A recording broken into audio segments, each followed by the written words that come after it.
السلام علیکم عزیز ناظرین۔ کرولوش اورہان کی قسط نمبر 5 کا پہلا ٹریلر آخرکار منظر عام پر آ چکا ہے۔ وہ لمحہ جس کا شائقین ایک مدت سے شدت کے ساتھ انتظار کر رہے تھے، بالآخر ظاہر کر دیا گیا ہے۔ جی ہاں ناظرین، اورہان غازی کو سرکاری طور پر سلطنت کی باغ ڈور تھما دی گئی ہے اور عثمان غازی نے انہیں اپنے بعد ریاست کا نیا وارث اور حکمران چن لیا ہے۔ چلتے ہیں آگے۔ ہمیشہ کی طرح ہم آپ کو اس ٹریلر کا مکمل اردو ترجمہ پیش کریں گے اور اس میں نظر آنے والی اہم جھلکیوں اور واقعات کی وضاحت کریں گے۔ تو آئیے ویڈیو کو شروع کرتے ہیں۔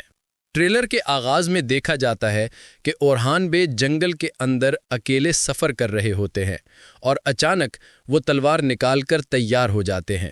اس کے فوراً بعد عثمان بے تمام سرداروں کے بیچ جرگہ جمائے تشریف فرما ہوتے ہیں۔ وہاں وہ سب سے خطاب کرتے ہوئے فرماتے ہیں، میں ہمیشہ اپنے خوابوں کے تعاقب میں بھاگا ہوں۔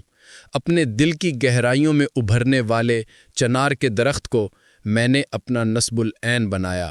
اسی چنار کے درخت کو میں نے اپنی کزل علمہ سمجھا۔ میں نے بے شمار آنسو بہائے اور اس راہ میں اپنا خون اور پسینہ تک بہا دیا۔ عثمان بے کی یہ باتیں سنتے ہی تمام سردار حیران و پریشان نظروں سے ایک دوسرے کی جانب دیکھنے لگتے ہیں۔ اگلے منظر میں دکھایا جاتا ہے کہ فلاویوس بورسا کی سرنگوں کے مقام پر پہنچتا ہے۔ وہاں پہنچ کر وہ یہ دیکھ کر ششدر رہ جاتا ہے کہ اس کے سپاہی مارے جا چکے ہیں اور بورسا تک پہنچنے کا واحد پوشیدہ راستہ یعنی خفیہ سرنگیں پوری طرح برباد کی جا چکی ہیں۔ اس کے بعد دوبارہ جرگے کی جھلک سامنے آتی ہے، جہاں عثمان غازی اپنی بات کو آگے بڑھاتے ہوئے کہتے ہیں، میں نے غور کیا کہ میرا خواب جس نے اپنے دل میں زندہ رکھا اور سچ کر دکھایا وہ ہے اورہان بے۔ اسی لمحے عثمان غازی اپنی نظر اورہان بے پر ڈالتے ہیں اور اعلان کرتے ہیں، میرے والد ارطغرل کی مہر آج کے بعد تمہاری امانت ہے۔ عثمان غازی کے یہ الفاظ سنتے ہی شاہین شاہ اور اس کے قریبی سردار پریشانی کے عالم میں ایک دم چونک اٹھتے ہیں۔ پھر باقاعدہ طور پر اورہان بے کی تخت نشینی عمل میں آتی ہے۔ شاہین شاہ سمیت تمام سردار جھک کر ان کے ہاتھ کا بوسہ دیتے ہوئے فرمانبرداری کا اظہار کرتے ہیں۔ اس کے بعد اورہان بے اپنے والد عثمان بے سے مؤدبانہ انداز میں پوچھتے ہیں، جب تک آپ موجود ہیں تو پھر نمائندے کی حیثیت کیوں؟ عثمان غازی مسکرا کر جواب دیتے ہیں، تم کوئی نمائندہ نہیں میرے بیٹے، سلطنت کی کرسی اب میری جانب سے میرے فرزند اورہان کے حوالے کی جا رہی ہے۔ یوں ٹریلر اپنے آخری لمحے پر پہنچ کر ختم ہو جاتا ہے۔ ناظرین کرام، یہ تھا کرولوش اورہان کی قسط نمبر 5 کے پہلے ٹریلر کا مکمل تجزیہ۔ بلا شبہ یہ ٹریلر ہمیں آنے والی قسط کے بارے میں کئی اہم اشارے دے چکا ہے۔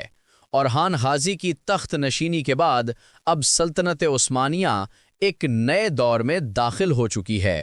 دشمن پہلے سے زیادہ خطرناک سازشیں تیار کر رہا ہے اور اندرونی مخالفت بھی کسی بڑے طوفان کا پیش خیمہ ثابت ہو سکتی ہے۔ اب دیکھنا یہ ہے کہ اورہان بے کس طرح اپنے والد کے خواب کو حقیقت کا روپ دیتے ہیں۔ کیا وہ اپنے مخالفین کو خاموش کرا پائیں گے اور کیا فلاویوس اپنی شکست کا بدلہ لینے کے لیے پھر کسی مکاری کا جال بننے والا ہے؟ ان تمام سوالوں کے جواب ہمیں آنے والی قسط میں معلوم ہوں گے۔ اگر آپ بھی اورہان غازی کی آنے والی جنگوں، سیاسی فیصلوں اور ریاستی معاملات کو جاننے کے لیے بےتاب ہیں تو ہمارے ساتھ جڑے رہیے گا۔ ویڈیو پسند آئے تو لائک، شیئر اور ہمارے چینل کو سبسکرائب کرنا نہ بھولیں۔ اپنا قیمتی فیڈ بیک ضرور دیں تاکہ ہم آپ کے لیے مزید بہتر اور معلوماتی ویڈیوز لاتے رہیں۔ ملتے ہیں اگلی ویڈیو میں ایک نئی تفصیل کے ساتھ۔ تب تک کے لیے اجازت دیجیے۔ اللہ حافظ۔